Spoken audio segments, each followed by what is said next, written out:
കനൽ innovations charitable trust എന്നൊരു സംഘടനയിൽ നിന്നാണ് വന്നിട്ടുള്ളത്. ഞങ്ങളുടെ ഡയറക്ടറാണ്.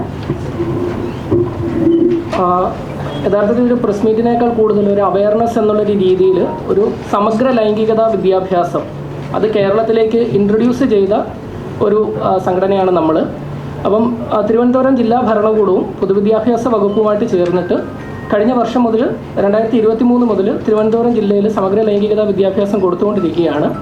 അതിൻ്റെ ഒരുപാട് കോമ്പണൻസ് ഉണ്ട് ഈ ഒരു സമഗ്ര ലൈംഗികത വിദ്യാഭ്യാസം എന്ന് പറയുന്നത്.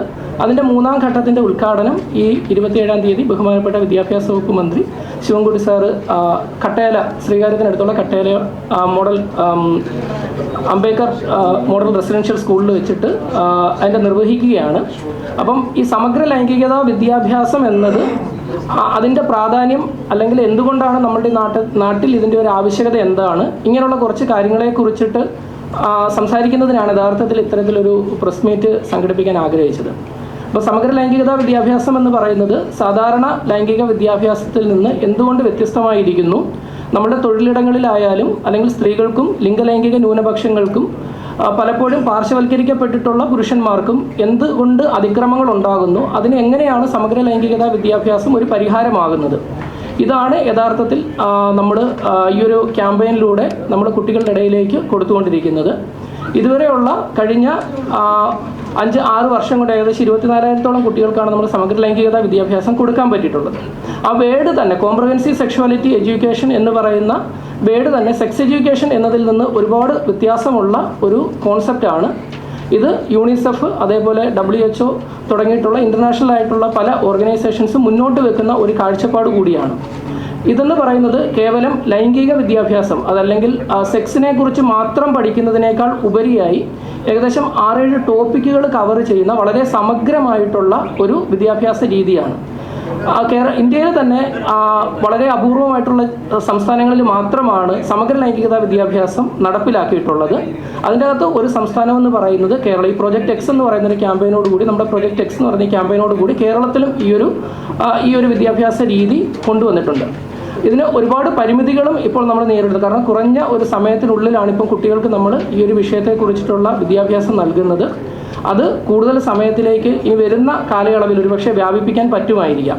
അപ്പോൾ ഇത് എങ്ങനെയാണ് നമ്മളുടെ അല്ലെങ്കിൽ എന്തുകൊണ്ട് സ്ത്രീകൾക്കോ അല്ലെങ്കിൽ ലിംഗലൈംഗിക ന്യൂനപക്ഷങ്ങൾക്കെതിരെയുള്ള അതിക്രമങ്ങൾക്ക് എങ്ങനെയാണ് ഇതൊരു പരിഹാരമാകുന്നതെന്ന് ചോദിക്കുന്നിടത്താണ് നമ്മൾ ജെൻഡർ സെൻസിറ്റൈസേഷൻ അല്ലെങ്കിൽ ലിംഗപദവിയുമായി ബന്ധപ്പെട്ടിട്ടുള്ള ജെൻഡർ റിലേഷൻസ് അല്ലെങ്കിൽ നമ്മൾ ലിംഗപദവി ബന്ധങ്ങളുമായിട്ട് ബന്ധപ്പെട്ടിട്ടുള്ള കാര്യങ്ങൾ കുട്ടികളുമായിട്ട് സംസാരിക്കുന്നിടത്ത് ഈ ഒരു വിഷയങ്ങൾ ഇത് പൊതുവെ ഒരു ക്ലാസ്സിനേക്കാൾ ഉപരിയായി ഒരു ചർച്ച പോലെ കുട്ടികളുടെ പ്രശ്നങ്ങൾ അല്ലെങ്കിൽ അവരുടെ ഉള്ളിലുള്ള സംശയങ്ങളെ ദൂരീകരിക്കുന്നതിനായി ഒരു ചർച്ച പോലെ പോകുന്ന ഒരു സെഷനാണ്. അപ്പോൾ ഈ ലിംഗപദവി ബന്ധങ്ങൾ എന്ന് പറയുന്ന വിഷയം വളരെ നമ്മൾ ഒരു അക്കാഡമിക് ആയിട്ടുള്ളൊരു രീതിയിൽ നിന്നിട്ടല്ല കുട്ടികളുടെ അടുത്ത് സംസാരിക്കുന്നത്. വളരെ ലഘുവായിട്ടുള്ള രീതിയിൽ അവർക്ക് സംശയങ്ങൾ വളരെ ഓപ്പണായിട്ട് ചോദിക്കാൻ പറ്റുന്ന രീതിയിലുള്ള ഒരു സെഷനാണ്. അപ്പം ഇതിലൂടെ കുട്ടികൾക്ക് ഇത്തരത്തിലുള്ള സംശയങ്ങൾ ചോദിക്കുന്നതിനും അതിനുള്ള പരിഹാരങ്ങൾ കണ്ടെത്തുന്നതിനും ഉള്ള ഒരു വലിയൊരു മാർഗമാണ്. ഇത് വളരെ ശാസ്ത്രീയമായിട്ടുള്ള ഒരു അറിവാണ് നമ്മൾ കുട്ടികൾക്ക് കൊടുക്കുന്നത്. പൊതുവേ നമ്മുടെ നാട്ടിൽ ഇത്തരത്തിലുള്ള വിദ്യാഭ്യാസം അല്ലെങ്കിൽ ലൈംഗികമായിട്ട് ബന്ധപ്പെട്ടിട്ടുള്ള കാര്യങ്ങളെക്കുറിച്ച് സെക്സുമായിട്ട് ബന്ധപ്പെട്ടുള്ള കാര്യങ്ങളെക്കുറിച്ച് സംസാരിക്കുന്നിടത്തൊരു ടാബു നിലനിൽക്കുന്നുണ്ട്. അപ്പോൾ ഈ ഒരു ടാബുവിനെ പൂർണ്ണമായിട്ടും ഇല്ലാതാക്കാൻ പറ്റിയിട്ടുള്ളൊരു ക്യാമ്പയിനാണ് പ്രോജക്റ്റ് എക്സ്. ഒരുപാട് നല്ല രീതിയിലുള്ള ഒരു സപ്പോർട്ട് പേരൻസിൽ നിന്നും ടീച്ചേഴ്സിൽ നിന്നും ലഭിക്കുന്ന ഒരു ക്യാമ്പയിനാണ്. അപ്പോൾ നമുക്ക് ആ ഒരു കാഴ്ചപ്പാടിനെ തന്നെ യഥാർത്ഥത്തിൽ നമുക്ക് മാറ്റാൻ പറ്റും. സ്ത്രീകൾക്കെതിരെയുള്ള ഒരുപാട് ചൂഷണങ്ങൾ, അതിക്രമങ്ങൾ, ഇതിനെ വലിയൊരു അളവ് വരെ എന്തുകൊണ്ട് നമ്മൾ ഇത്തരത്തിലുള്ള അതിക്രമങ്ങൾ ചെയ്യുന്നു, നമ്മളുടെ ഉള്ളിൽ നമ്മൾ പോലും അറിയാതെയുള്ള ചില കണ്ടീഷനിങ്ങിൻ്റെ പാർട്ടായിട്ടുള്ള ഒരു മേധാവിത്വ മനോഭാവം, ഈ ഒരു മനോഭാവം എങ്ങനെ ഇല്ലാതെയാകുന്നു, എന്തുകൊണ്ടുണ്ടാകുന്നു, ഇത്തരത്തിലുള്ള കാര്യങ്ങളാണ് നമ്മൾ പൊതുവെ ഈ ഒരു വിദ്യാഭ്യാസത്തിൻ്റെ ഭാഗമായിട്ട് നമ്മൾ ചർച്ച ചെയ്യുന്നത്. അപ്പോൾ എനിക്ക് തോന്നുന്നു ഞാൻ സംസാരിക്കുന്നതിനേക്കാൾ ഉപരിയായി നിങ്ങൾക്ക് സമഗ്ര ലൈംഗികത വിദ്യാഭ്യാസവുമായി ബന്ധപ്പെട്ടിട്ടുള്ള അല്ലെങ്കിൽ എന്തുകൊണ്ട് നമ്മളിത് കൊടുക്കണം, ഇതിൻ്റെ ഗുണങ്ങൾ എങ്ങനെയൊക്കെയാണ്, ഇങ്ങനെയുള്ള എന്തെങ്കിലും ചോദ്യങ്ങൾ ചോദിക്കുകയാണെങ്കിൽ അതിന് ഉത്തരം നൽകുന്നതായിരിക്കും കുറച്ചും കൂടെ എനിക്ക് തോന്നുന്നു കുറച്ചും കൂടെ എഫക്റ്റീവ് ആകുന്നത് എനിക്കും തോന്നുന്നു.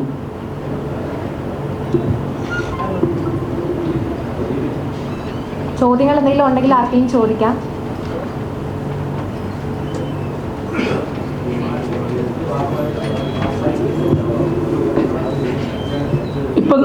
ഇപ്പം നമ്മളിത് ചെയ്തുകൊണ്ടിരിക്കുന്നത് 2 മണിക്കൂറാണ് ഈ ഒരു സെഷൻ്റെ. ഇപ്പം നമ്മൾ ഒരു അക്കാഡമിക് ഇയറിൽ 2 മണിക്കൂറാണ് കുട്ടികൾക്ക് ഇതിൻ്റെ ഒരു വിദ്യാഭ്യാസം കൊടുക്കുന്നത്. ആ 2 മണിക്കൂറിൽ 1 മണിക്കൂർ പൊതുവായിട്ടുള്ള സെഷൻ ആൺകുട്ടികൾക്കും പെൺകുട്ടികൾക്കും അതേപോലെ അധ്യാപകർക്കും മാതാപിതാക്കൾക്കും എല്ലാം അറ്റൻഡ് ചെയ്യാവുന്ന ഒരു സെഷനും അതിനുശേഷമുള്ള 1 മണിക്കൂർ കുട്ടികളുടെ സംശയങ്ങൾ ചോദിക്കുന്ന ഒരു സെഷനാണ്. അത് ആൺകുട്ടികൾക്കും പെൺകുട്ടികൾക്കും സെപ്പറേറ്റ് ആയിട്ടാണ് കൊടുക്കുന്നത്. ഈ ഒരു സമയത്താണ് ഒരുപാട് സംശയങ്ങൾ. അതിപ്പോൾ നമ്മൾ അറിയാമെന്ന് കരുതുന്ന പല കാര്യങ്ങൾ പോലും കുട്ടികൾ ഒരു പക്ഷേ ആദ്യമായിട്ട് അവർക്ക് അതിനെക്കുറിച്ചുള്ള ഒരുപാട് മിസ്കൺസെപ്ഷൻസ് ഉണ്ട്. പ്രത്യേകിച്ച് നമ്മൾ സ്വയംഭോഗവുമായിട്ട് ബന്ധപ്പെട്ടിട്ടുള്ള കാര്യങ്ങൾ, അതേപോലെ ആർത്തവുമായി ബന്ധപ്പെട്ടിട്ടുള്ള കാര്യങ്ങൾ, ഇത്തരത്തിലുള്ള ഒരുപാട് മിസ്കൺസെപ്ഷൻസ് ഉള്ളത് കൊണ്ട് തന്നെ കുട്ടികൾ ഒരുപാട് അപകടങ്ങളിലോട്ട് പോകുന്നുമുണ്ട്.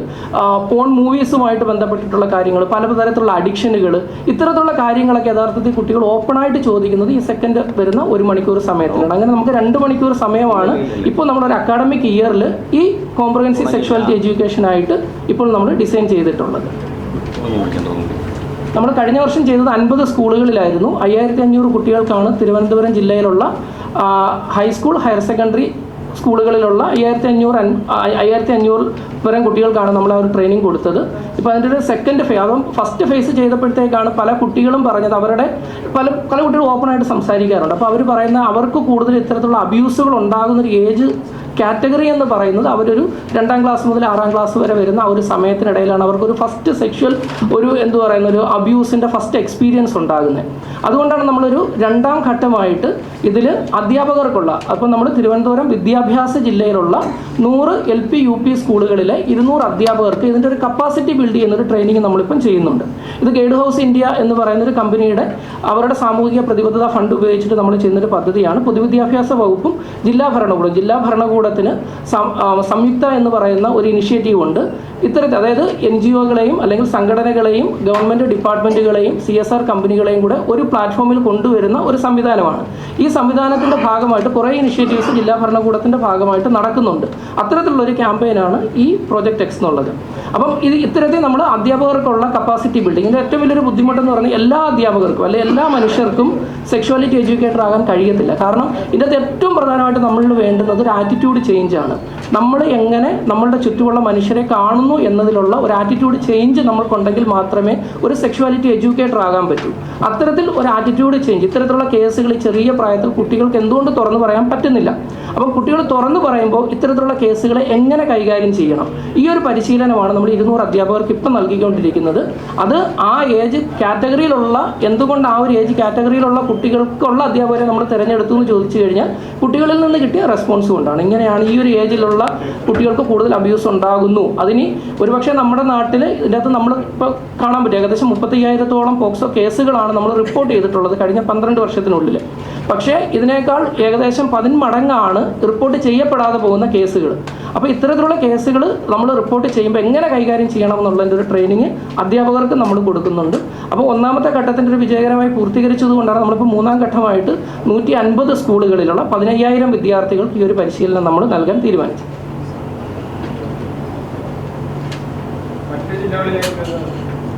ഇപ്പം നമ്മൾക്ക് ഉള്ളത് തിരുവനന്തപുരം ജില്ലയിലാണ് ആദ്യമായിട്ട് ഇത് ചെയ്യുക. ആദ്യമായിട്ട് ഒരുപക്ഷെ സമഗ്ര ലൈംഗികത വിദ്യാഭ്യാസം പൊതുവിദ്യാഭ്യാസ വകുപ്പ് അത്ര ഒരു ഇനിഷ്യേറ്റീവ് എടുത്ത് ചെയ്ത ആദ്യത്തെ ഒരു ജില്ലയാണ് തിരുവനന്തപുരം ജില്ല.